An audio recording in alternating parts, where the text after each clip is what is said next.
Solar വെച്ചാലും current പോവോ? പിന്നെന്തിനാ solar? This is Vishakh from ഹൈഡിയർ റിന്യൂവൽസ്. എല്ലാവരുടെ അല്ലെങ്കിലും കുറച്ച് പേരുടെയെങ്കിലും തെറ്റിദ്ധാരണയാണ് സോളാർ വെച്ചാലും കറണ്ട് പോകുമോ എന്നുള്ളത്. അതിന് ഉത്തരം എന്ന് പറഞ്ഞു കഴിഞ്ഞാൽ ഓൺ ഗ്രിഡ് പ്രോജക്റ്റുകളാണ് നമ്മൾ ചെയ്യുന്നതെങ്കിൽ കറണ്ട് പോകും.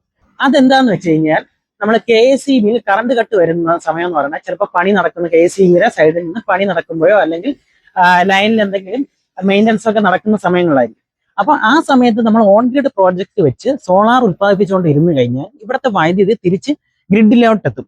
അപ്പൊ ഗ്രിഡിലോട്ട് എത്തിക്കഴിഞ്ഞു കഴിഞ്ഞാൽ അവിടുത്തെ മെയിൻ്റനൻസ് വർക്ക് ചെയ്യുന്നവരെ അത് അഫക്ട് ചെയ്യാൻ ചാൻസ് ഉണ്ട്. അതുകൊണ്ട് KSEBിയുടെ സേഫ്റ്റി പ്രിക്കോഷൻ എന്നുള്ള രീതിക്കാണ് നമ്മുടെ സോളാർ, അതായത് പവർ കട്ട് വരുമ്പോൾ അല്ലെങ്കിൽ നമ്മുടെ ഗ്രിഡിൽ അല്ലെങ്കിൽ KSEBിയുടെ സൈഡിൽ നിന്ന് മെയിൻ്റനൻസ് വർക്ക് നടക്കുമ്പോൾ നമ്മുടെ പവർ ഓഫ് ആവുന്ന സമയത്ത് ഈ സോളാറിന്റെ ഇൻവെർട്ടറുകളും ഓഫ് ആവും.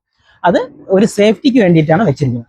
പിന്നെ ഇത് ഒഴിവാക്കാൻ വേണ്ടിയിട്ട് നമുക്ക് ചെയ്യാൻ പറ്റുന്ന കേസ് എന്ന് പറഞ്ഞാൽ ഒന്നെങ്കിൽ ഹൈബ്രിഡിലോട്ട് പോവുക, ഹൈബ്രിഡ് സോളാറിലോട്ട് പോവുക, അല്ലാന്നുണ്ടെങ്കിൽ നമുക്ക് നോർമൽ ബാറ്ററി ഇൻവെർട്ടർ സിസ്റ്റത്തിലോട്ട് പോകാം. എങ്കിൽ നമുക്ക് കറണ്ട് കട്ട് ഒഴിവാക്കാൻ പറ്റുന്നതാണ്.